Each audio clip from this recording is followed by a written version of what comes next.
The Grappling Hour is brought to you by Luda Gear, athletic support items created by grapplers for grapplers. Fire Grub Meal Prep. Meal prep done right.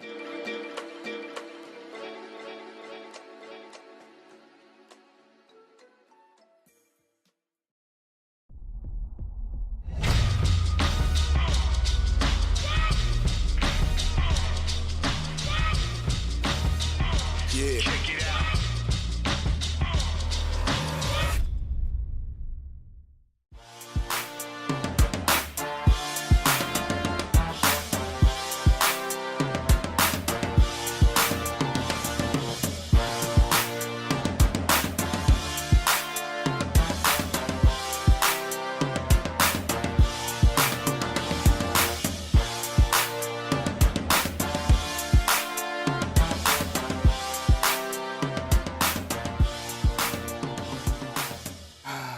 Bless me, Helio, for I have sinned.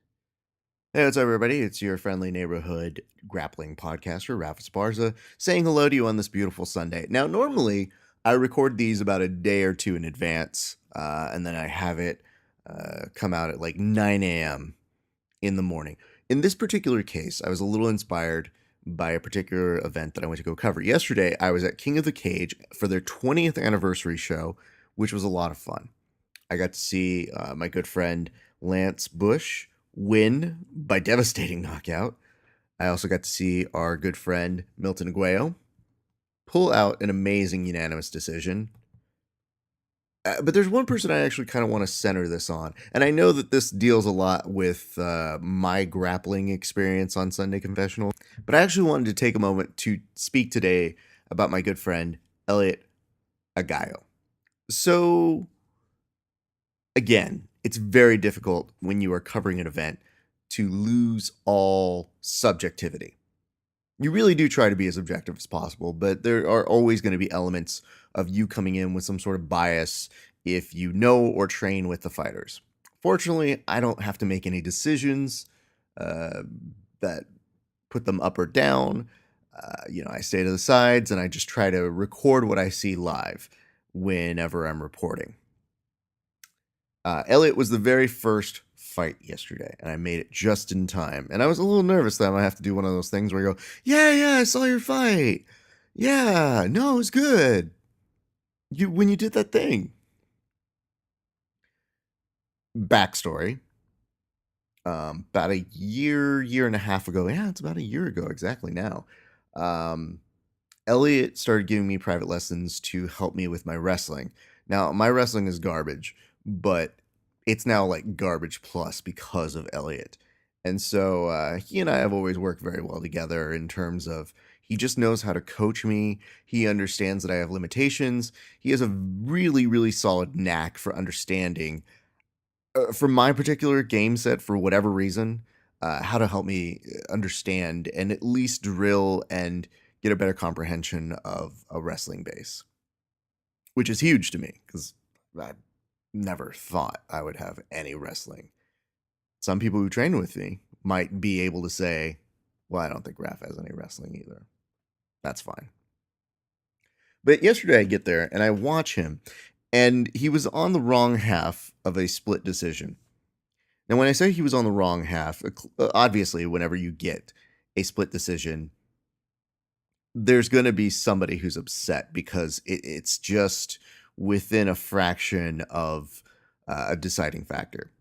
Here's the story from my perspective. And again, if you're listening and you're part of the gentleman, I believe Daniel was his name, if you're one of his teammates, this is not putting down his work. He had some amazing moments in that fight. So this is not to degrade his performance. This is all to have what I think is a discussion on judging criteria. Yesterday, Elliot was able to use his wrestling to get a series of takedowns, and it still wasn't enough to win him the fight. One judge went 30-27. One judge went 30-27 for the other guy. And then there was the split that went 29-28 in favor of Elliot's opponent. I could understand if the other judges maybe saw it 29-28 because, again, it was close. It's the 30-27s, one for each fighter, that does make you occasionally go, how did you see that again? So the thing that was confusing to me was there weren't a large amount of strikes in this fight, but it seemed to me that the judges were putting a criteria for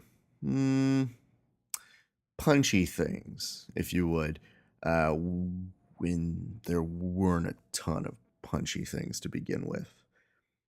What's even more impressive to me was that Elliot's opponent was able to win the second round when he had a really good Kimura from bottom that he was trying to hit as a response to Elliot's pressure. However, Elliot went right back on top and was able to control that round. So 30-27 doesn't really make sense to me in that respect. I'll say this. Those kind of losses are disappointing, of course, because a fighter goes in there, they want to give you a finish.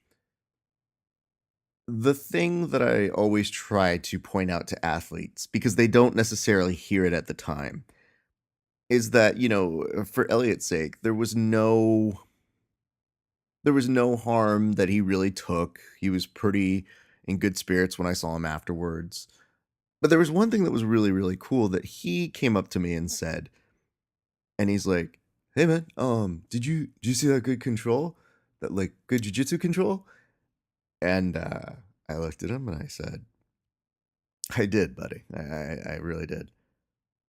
And part of that reason is because in exchange for Elliot helping me with my wrestling, I've been able to give him a few pointers on some of the jiu-jitsu tricks that I've picked up.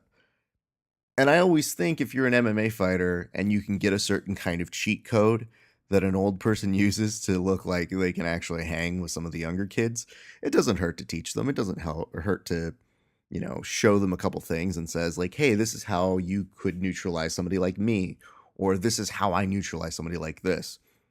And I've had many people fight MMA over the years, but there are very few people that I can really say that I have, given a few pointers or two uh, in a higher degree.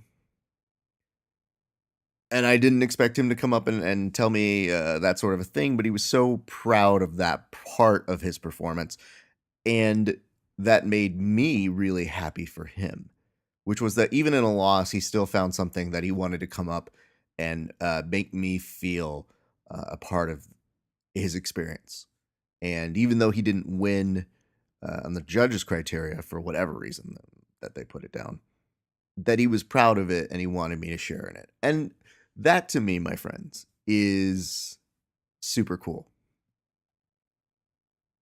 I don't know how to fully explain it other than the whole reason we exchange ideas or moves or stuff like that was when I started going to coach wrestling, I would see something from a jiu-jitsu perspective and I would explain it to him and I'd say, this is where I think I falter.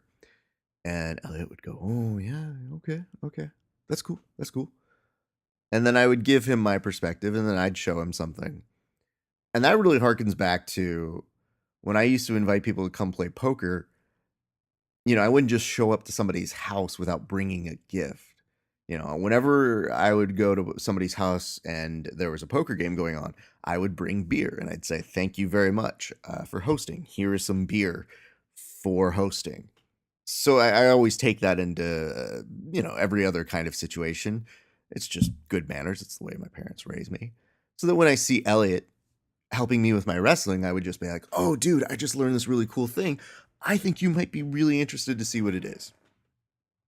And obviously, it's a good thing.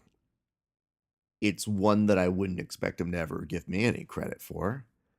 And I think the real reason I wanted to talk about it was not to put any part of my contributions above his team. I mean, 10 Planet Van Nuys is amazing. Their coaching staff, the way that Gabe works with them, the way that that team works together.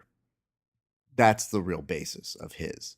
I just like the fact that he wanted to give me a small amount of credit that I never asked for and that I certainly did not expect. Which I guess kind of brings me back to what I did last week, which was I revealed to you guys that part of the real hook to jiu-jitsu for me was figuring out how to transition my skills as a communicator and as a teacher. And more recently, I have been seeing people say very nice things or uh, kind of acknowledge that in their own way. For example, there is a woman who trains over at my home gym, Valley Martial Arts Center, who, when we roll, she's new, but she has amazing instincts. And she always tries to apologize and says, like, you're going to waste your round with me. I was like, I never waste a round. If you're a goon that just goes ape shit, maybe it's a wasted round. But I always try and find something out of it. And you're really good. And she goes, I like rolling with you. I go, oh? And she goes, because you have like a thinking man's game.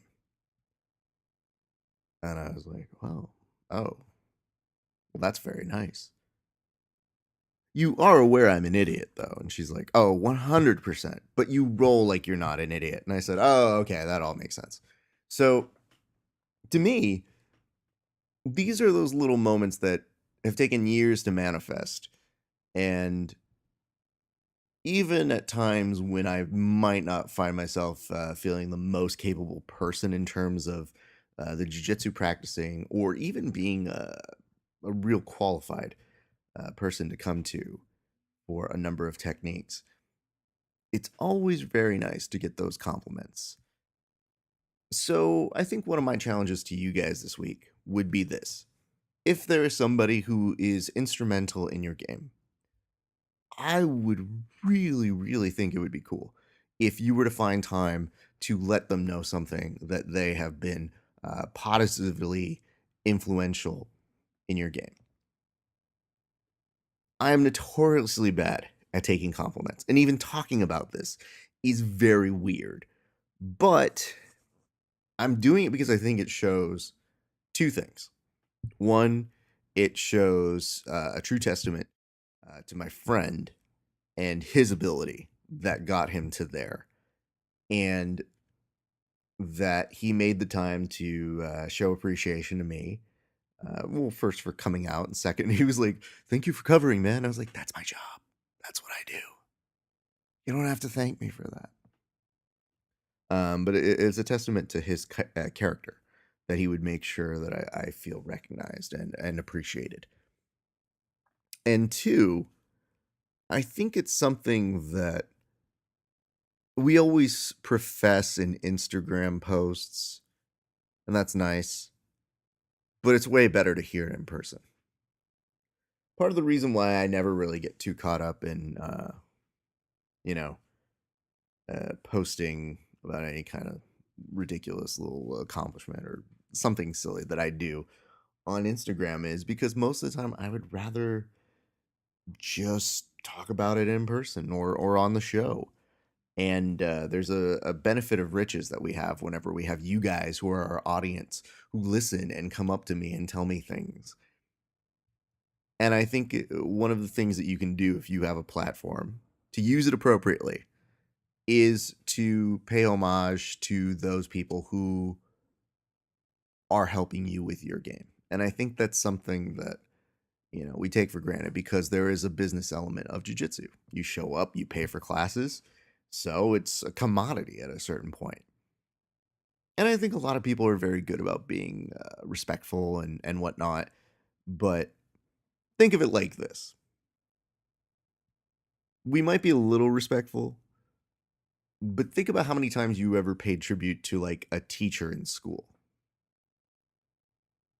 If you can feel how those people might be underappreciated, you might have a comprehension as to how those people who help your jiu-jitsu game could potentially be underappreciated as well.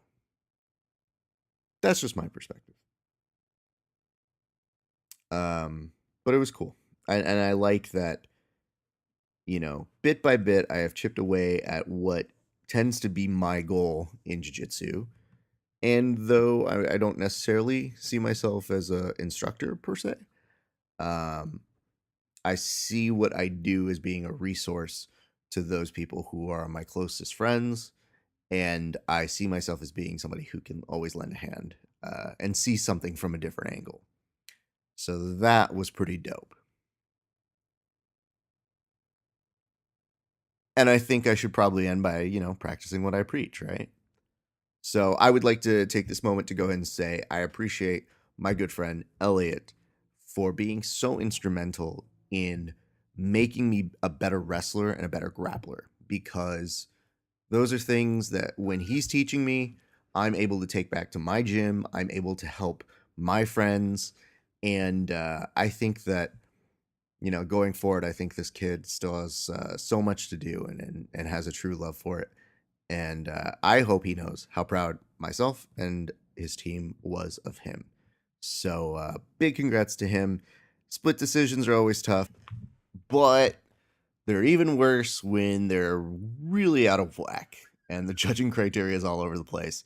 The one thing that we can always take away from that is, the fighters go out there, they put it out on the line, and there's no disrespect in that. So credit to him, credit to his opponent. I probably got his name wrong. It's been a long fucking day. And at this point, my dog Lucy is pissed that I'm talking with you guys. So I'm going to do a quick thank you to our sponsors, Luda Gear and Fire Grub Meal Plan. Yeah, you like them too, Lucy? What's your favorite part about Luda Gear? Yeah, you like the grip tape? Like the fact that you don't have to use like regular tape anymore? I like that too. Oh, well, you're just mad because I never gave you any Fire Grub meal prep, but that's your own fault. You can't have that. It's not, anyway, not for puppies.